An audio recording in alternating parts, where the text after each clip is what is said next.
기본적으로는 이제 리더는, 그러니까 한 시대의 지도자는 결국 시대 정신에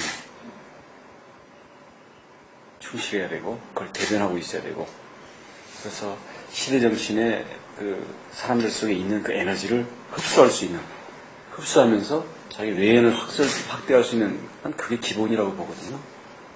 근데 그런 면에서 과연 지금 시대 정신이 좌파에 맞선 애국주의, 이것으로서 시대 정신을 다 담아낼 수 있는가, 그런 부분에서 이것은 지나치게 외연 확대를 포기하고 축소지향적이고 내향적이고, 그리고 국가정체성 또는 그런 걸 내거는 순간 이건 또 적대적이잖아요.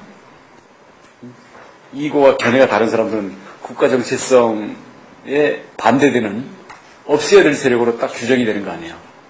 그래서 우리 시대정신, 그리고 합리적 개혁과 어떤 상생, 이런 게 걸맞는 그런 것들을 담아내기에는 국가정체성이라는 것은 거꾸로 가는 기여다. 이건 후진 기여다. 그래서 저는 국가정체성 제기할 때부터 제발 하지 마라. 제발 하지 마라. 구체적인 사안만 집요하게 물건 들어지고, 그 다음 경제 문제로 가야 된다. 근데 그래서 그런 부분에 대해서 나름대로는 이제 제가 너무 얘기를 듣기 싫게 하는지 모르겠는데, 그런 얘기를 할 때마다 계속 보셨잖아요. 공개적으로 반박하고 너무 싫어하시는 게 너무 역력히 하니까. 물론 그에 개의치는 않지만은 이 정도를 못 받아들이신다면 국가 정체성 논란 자체가 잘못 넣은 후진 기여라고 보기 때문에, 후진 기여에 잡고 있는 손도 잘못된 손이죠. 어떻게 보세요? 원래 역사는 나선형으로 발전하는 겁니다. 그리고 항상 고비 넘어가기 직전에 이 펄스의 파고가 제일 높고요. 근데 이제 상황을 만만치 않다고 봐요. 그렇게 가기는 어려울 거예요. 그렇게 가기에는 중간에 어떤 이 당을 대신 장악하는 소위 대표나 과거 때 총리의 측근 그룹들이 가지고 이 장악하는 이 메커니즘 자체가 사실 많이 붕괴가 됐거든요. 그렇다고 어떤 이 부분을 새로운 방향으로 나갈 추동력으로 하는 부분도 조직화가 좀 안 되겠지만, 이걸 일사불란하게 묶어서 갈 수 있는 이런 부분도 많이 무너졌죠. 옛날 같았으면 제가 한마디 한다고 그게 이렇게 파장을 일으키고 당내에서 호응을 얻을 수 있겠습니까? 옛날 같았으면 벌써 댓글이 끌려 나갔죠. 그래서 그런 부분에서는 좀 조정 국면이라 그럴까? 아직 장기 추세는 분명히 바뀔 거예요. 근데 단기적으로는 반동도 있을 수 있고, 단기적으로는 한참 거꾸로 갈 수도 있어요. 그 부분은 어차피 시간이 필요한 거기 때문에, 일시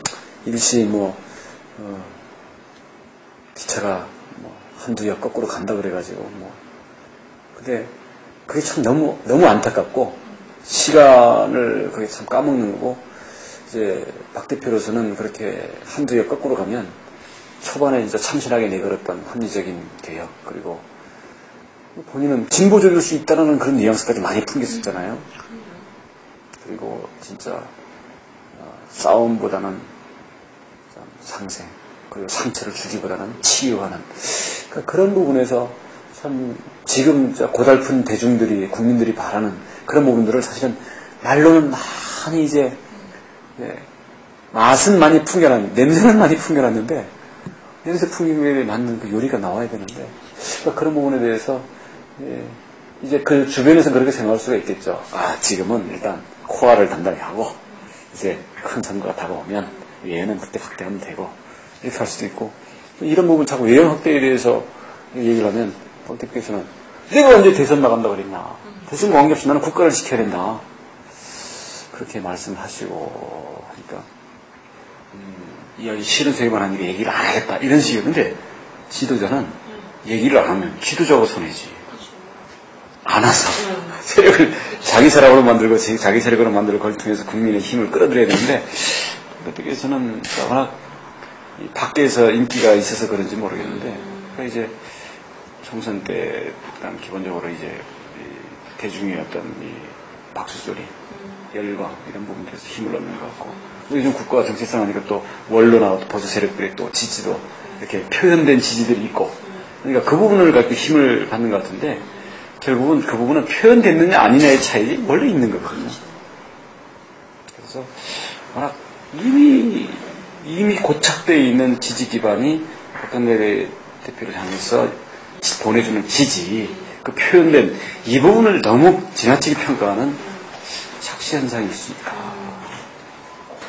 그 부분들이 표현되고 안 되고에 의해 가지고 우리 지지도가 달라지는 게 아니고, 현상적으로 여론조사가 한 30%에서 뭐 괜찮은 것 같다 이렇게 볼 수도 있지만, 제가 볼 때 이 나름대로 박 대표에게 새롭게 기대를 걸었던 그런 나름대로 두터운 층에서 신용 등급이 난 계속 하락하고 있다고 보는 거거든요.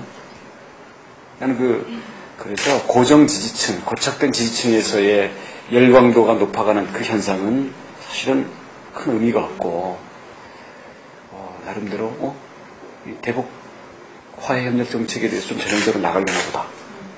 부패야 어차피 좀 거리가 멀고, 그다음 어차피 박근혜 대통령이 따르긴 하지만 시대에 맞춰서 민주화라든가 다원화라든가 이런 부분에 좀 발맞춰서 가려나 보다. 이런 기대를 했던 부분들이 그 층이 지금 아주 빠른 속도로 거의 소진돼 가고 있는데, 나는 그 부분을 나는 안타깝게 바라보는 거고, 왜냐하면 그 부분을 시도를 해보고 그게 아니다라고 판단을 받았으면 모르겠는데, 말만 했지 시도도 안 해본 상태에서 국가정치성 내걸어가지고 시간을 한 석 달 까먹으니까, 2달쯤 까먹으니까 그냥 가버리는 거 아니에요. 시도도 못 해보고 그냥 신용등급이 추락해버릴 수도 있다. 근데 그거는 본인의 손해거든요. 한나라당의 손해이기도 하지만, 그 부분에서 그 부분 때문에 자꾸 이제 쓴소리를 하고 그러는데, 자꾸 개인에 대한 어떤 반대 내지는 개인에 대한 견제로 받아들이시는 게 아닌가. 개인에 대해서 견제해서 뭐 하겠어요, 우리가. 당이 외연을 하게 하고, 다음 나름대로는 과거의 구태에서 벗어날 수 있는 나름대로 절호의 찬스인데, 이 찬스를 당을 앞으로 밀고 나가는 그 주자로 우리가 나름대로 세웠는데, 이거를 과거의 세력하고 타협해가지고 지금 현재 지지도에 안주한다고요? 우리가 뭐 그런 거 보려고 뭐 우리가 만세 부른 줄 압니까? 돼지, 뭐 그 정도 없는 돼지. 옛날에는 돈 있다고 나가 나쁜 놈 이런 거 얘기를 했어요.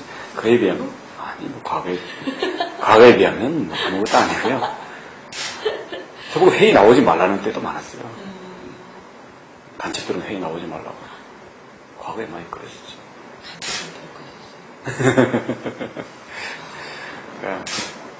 그에 비하면 아무것도 아니고, 근데 우선 제가 그날 했던 거는 사실은 결과적으로 보면 박 대표 입지가 넓어진 면도 있어요. 그 개정안 창피하지도 않습니까, 그거? 개정한 것도 없어요. 그래서 그걸 법사위 검토안이라고 내놨는데, 그게 주말에 언론을 통해 가지고 한나라당이 당론인 것처럼 그런 되는 상황에서 이건 아니다.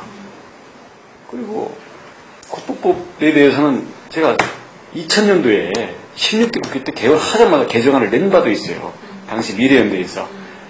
그 법도 정부 참칭 다 없애는 걸로 돼 있었다고요. 근데 뭐 어떻게 시대적인 이 전향성을 고민하는 흔적이 하나도 없고, 어떻게 그냥 손톱 정도 깎아서 넘어갈까? 이걸 가지고 뭐 무슨 국민들한테 설득을 하겠다. 이건 말도 안 되고 설득력이 없고, 이걸 가지고 나중에 붙게 되면 이거는 존치론 대 폐지론 내지는 존치론 대 대체입법론이 되기 때문에 한나라당이 설 수 있는 스탠스가 거의 없다. 입지가. 그래서 주말에 그게 아니라는 거를, 저도 대표도 그런 취지로 하는 걸 들었거든요. 뭐 당론으로 거쳐지지도 않았는데 당론처럼 나가는 부분은 없애야 됩니다. 그 다음에 난 구식 내용 설명이 따라갈 줄 알았어요. 근데 그걸로 끝이야. 그래서 그럼 이 말을 듣고 그 깊은 뜻을 헤아릴 수 있는 국민이 과연 몇 사람이나 되겠냐. 나도 무슨 뜻인지 모르겠는데 안 되겠다. 그래서 한마디 하겠다. 그래서 만약에 그걸 거의 그냥 자청해가지고, 자, 일단은 우리가 국보법을 검토할 수 있는 수준은 최소한 이 정도는 돼야 된다. 그래서 대폭 개정, 정부 참치도 포함해야 되고, 난 더 나아가서 난 이름도 집착할 필요가 없다고 생각을 해요. 근데 아직 우리 당에서는 그 정도, 거기까지 하면 기절하는 분위기이기 때문에 일단 당내 논의를 순차적으로 이끌어가야 되겠다. 이렇게 해서 이제 내용 위주로 토론을 하자. 이제 이렇게 하고 있는 건데 그 부분을 뭐 이견이 있어서 이견을 얘기하는 건 좋은데 말하지 마라. 현sek이 그래도 대의원들이 뽑은 최고위원인데 말하지 마라? 그건 아니죠. 그래서 이 어떤 특히 커뮤니케이션 그리고 특히 어떤 대외적으로 우리 안에서 약간 시끄럽고 갈등하고 다양한 생각들이 밖으로 나가는 거에 대해서 혹시 불빛이 밖으로 새어나갈까봐 이불을 뒤집어 쓰고 얘기를 해야 되는 극도로 어떤 이 과거의 등화관제 시절에 이불 쓰고 그 안에서 촛불 켜고 이야기해야 되는 그런 식의 어떤 지나치게 어떤 다양성과 어떤 이 내부의 이견 이런 부분을 두려워하고 그러면 당대표를 통해 가지고 정리된 얘기만 해야 되는 거면은 공개세실에서는 다 빠지지 이게 당대표 혼자 얘기하시고 다 빠지고 우리는 이불 쓰고 얘기하게 그건 아니거든요. 오히려 우리 당이 건강하고 그리고 우리 당을 바라보는 다양한 세력도 있잖아요. 보수 세력도 있고 그래도 합리적인 세력도 있고 뭐 그렇다고 한다면 당내에서 논의해 나가는 과정이 사실은 우리 국민들의 다양한 생각을 걸러가는 과정일 수도 있다고요. 이런 부분을 우선 우리 당 지지층 내에서도 이 일사불란을 신봉하는 그 회교로 치면은 이제 시아파들이 많이 있어가지고 그래서 좀 그렇죠. 근데 주로 그런 부분들을 대변하는 것 같아서 우리 박 대표님은 그렇게 약간 그래서 20대랑도 그렇게 자유분방하게 얘기하시는데 자유분방하게 해야죠. 대신 이제 말도 안 되는 얘기를 한다든지 인신공격을 한다든지 마이크를 위해서 쇼를 한다든지 이런 거라면 우리끼리 왜 앉아가 게임의 룰을 정할 수 있는데 아니 당내 최대의 현안에 대해서 당내 일각의 분명한 이견이 있는 문제에 대해서 얘기하는 거를 이견이 있으니까 하지 마라. 저는 그걸 동의하기 어렵고 민주정당이라면 그런 단계를 뛰어넘어야죠. 나는 그게 유신의 핵심 권력이 있다 이런 부분에 나는 쉽게 동의하기 어렵고 뭐 잘 모르는 것도 있지만 퍼스트 레이디로 5년 동안 했다는 그 점이 있는 거잖아요. 사실. 퍼스트 레이디로서 5년 동안 했다는 게 그러면은 대통령의 딸로서 그 의존적인 역할을 수행한 그리고 뭐 당시에 무슨 뭐 여성단체대 의존적으로 뭐 총재 역할하고 이런 게 있었겠죠. 그다음 뭐 국사가 돌아가는 부분들에 대해서 많이 좀 옆에서 듣고 그랬겠죠. 근데 그게 뭐 헌법상 무슨 권한이 있는 그런 위치도 아닌 거고, 그다음 무슨 의사결정 행위를 했다라는 그런 지금 뭐 드러나 있는 것도 없잖아요. 그런 상태에서 그냥 같이 있었으니까 책임을 져야 된다. 난 이 부분은 너무 근거가 약하다. 그 정도 같으면은 아예 그 정도 갖고 할 것 같으면 박 대표를 아예 한나라당이 동작시키지 말았어야지. 근데 만약에 구체적으로 당시에 예를 들어서 당시 어떤 집권층 내부에서 첨예한 예를 들어서 학생 데모를 진압할 거냐 말 거냐 아니면 부마 사태를 진압할 거냐 말 거냐 이랬는데 박 대표가 뭐 진압합시다 그리고 편을 들었다는 게 나타난다든지 이러면 그 구체적인 자신의 관여 행위 사실상 영향을 미칠 수 있는 위치에 있었으니까 구체적인 거리가 있으면 그 부분에 대해서 문제가 된다고 봐요. 근데 그게 없이 그러니까 현재 확실히 확인되는 것은 의존적인 역할을 한 거. 그 다음 어떤 가족으로서 근거리 있었다라는 이 자체만 가지고 어떤 국정에 영향력을 행사했을 것이다. 이 부분은 좀 적절하지는 않다. 그렇게 얘기하시면 사과 안 하는 것처럼 들리죠. 사과라는 것은 무엇에 대해서 사과하는지 아니 무엇에 대해서 사과하는지도 모르면서 사과라니까 그래 사과할게 이런 게 아니잖아요.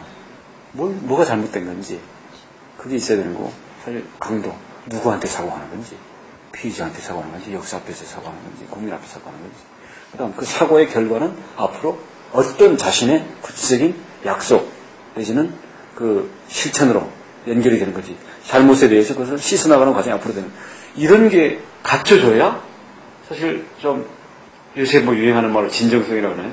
진실 그리고 무게가 와닿는 거 아니겠어요? 근데 사과라는 것을 단순히 말로 표현으로서 내가 20번 했다. 이 20번 하면 2000번 해도 아무 소용없어요.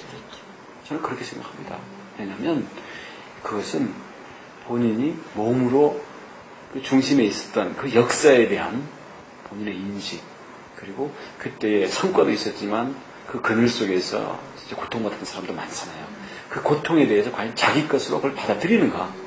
이런 것들에 대한 그런 것들을 다 담아서 사과라는 거 한 마디 표현으로 되어 있는 거지. 그건 싹 빼고 사과? 그래. 유감이라고 얘기했는데 왜 자꾸 나한테 시비 거냐. 이거는 아니지 않나. 태도에 그런 태도는 좀 문제가 있다. 태도에 문제가 있다기보다는 난 그래서 사과해라 말라 이런 부분이 아니라 박 대표의 역사 인식 그리고 시대와 역사 속에서 한때는 가해자와 피해자로서 갈려져서 서로 아프고 상처 입은 이런 부분들에서 과연 무엇을 상처로 생각하고 있고 그걸 자기가 얼마나 아픔을 거기서 느끼고 있고 이걸 어떻게 치유할 것인지 그리고 그걸 치유하기 위해서 자기가 버려야 될 것은 무엇인지 이런 부분들이 진솔하게 나와야 되는 건데 미안하다 근데 점수 정확히는 법적으로 아무 문제 없다 이거에서 사실 누구도 하늘나라 지지자들도 잘 그 부분에 대해서는 자꾸 저걸 공격용으로 쓰니까 편들기 싫어서 그런 건지 그 자체를 직시해서 들어가면은 지금 박 대표가 하는 그런 그 표현에 대해서 저게 진짜 진정한 역사 인식이고 삶의 어떤 그 온갖 어떤 이 심정과 이게 다 실려서 정말 그 시대의 아픔을 극복하고 다시는 그런 불행한 과거가 없게끔 미래를 약속할 이게 이렇게 열려진 이런 흔쾌한 이런 마음으로 돼 있는 건지에 대해서 사실 의문이에요. 그렇죠? 그리고 지금도 과거 나오면 방어적으로 나오고 그런 식으로 예민하게 튕기잖아요. 그 다음 말로 사과했지 않냐. 뭐 왜 또 사과하라 그러나. 이거는 문제의 차원이 그 차원이 아니라는 거죠.